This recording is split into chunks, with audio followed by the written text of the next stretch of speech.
السلام علیکم ورحمۃ اللہ وبرکاتہ۔ رمضان المبارک ہم سب جانتے ہیں کہ رحمتوں، برکتوں اور مغفرتوں والا مہینہ ہے۔ اللہ تبارک و تعالی اس مہینے کے اندر اپنے بندوں کی مغفرت اور بخشش کے فیصلے فرما دیا کرتا ہے، لیکن اس کے باوجود حدیث پاک کے اندر آتا ہے کہ 4 قسم کے لوگ ایسے ہیں کہ ان کی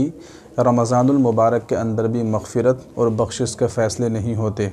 اللہ تبارک و تعالی رمضان المبارک کے اندر اتنے لوگوں کی مغفرت فرماتا ہے، اتنے لوگوں کی مغفرت فرماتا ہے کہ جس کا کوئی بھی اندازہ نہیں ہے۔ ایک حدیث میں تو یہاں تک آتا ہے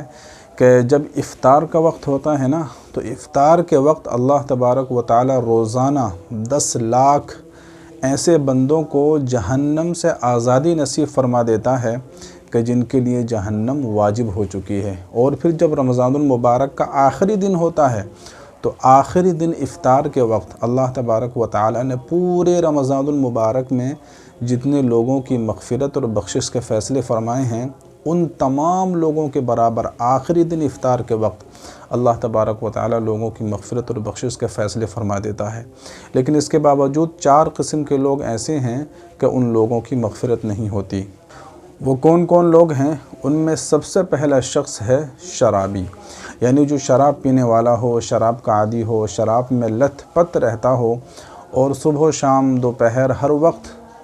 روزانہ شراب کے بغیر اس کا دن نہ گزرتا ہو۔ اگر وہ شراب پینے والا ہے، رمضان المبارک کے اندر بھی شراب سے وہ باز نہیں آتا، تو پھر ایسے بندے کی رمضان المبارک کے اندر بھی مغفرت اور بخشش کے فیصلے نہیں ہوتے۔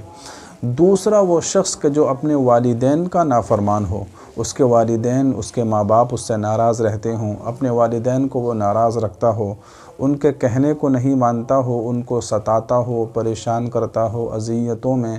تکلیفوں میں اور پریشانیوں میں اپنے والدین کو مبتلا کرتا ہے، ان کے کہنے کو بالکل نہیں مانتا، یعنی جو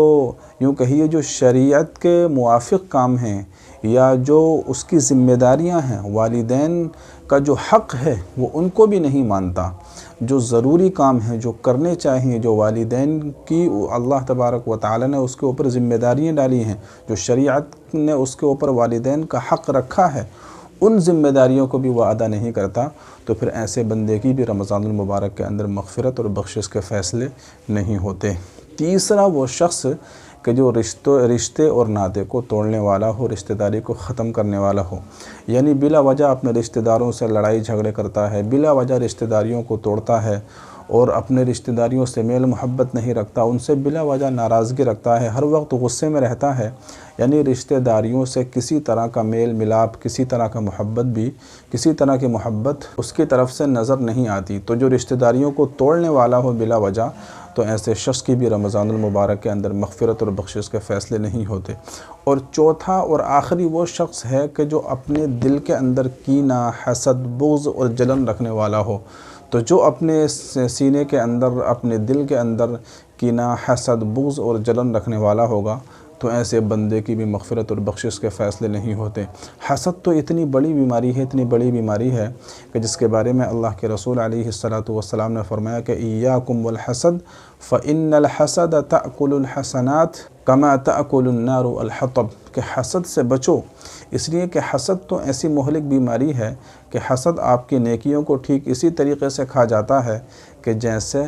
آگ سوکھی لکڑی کو کھا جاتی ہے۔ تو اس لیے یہ 4 قسم کے لوگ ہیں کہ جن کی رمضان المبارک جیسے عظیم مہینے کے اندر بھی مغفرت اور بخشش کے فیصلے نہیں ہوتے۔ نمبر 1 شراب پینے والا، نمبر 2 والدین کا نافرمان، نمبر 3 رشتے ناتوں کو توڑنے والا، اور نمبر 4 اپنے سینے کے اندر بغض، حسد، جلن رکھنے والا۔ تو اگر ہم میں سے کسی کے اندر یہ بیماری ہے اور یہ گناہ ہم کرتے ہیں، تو ہم کو چاہیے کہ ہم رمضان المبارک کے آنے سے پہلے اس گناہ سے باز آ جائیں، اور اگر رمضان المبارک میں بھی ہمارے اندر یہ گناہ پائے جاتے ہیں تو ہم رمضان المبارک میں اس گناہ کو چھوڑ دیں، ورنہ تو پھر حدیث کے مطابق ہماری مغفرت اور بخشش کے فیصلے نہیں ہوں گے۔ اللہ تعالی ہم سب کو ان تمام گناہوں سے بچنے کی توفیق عطا فرمائے،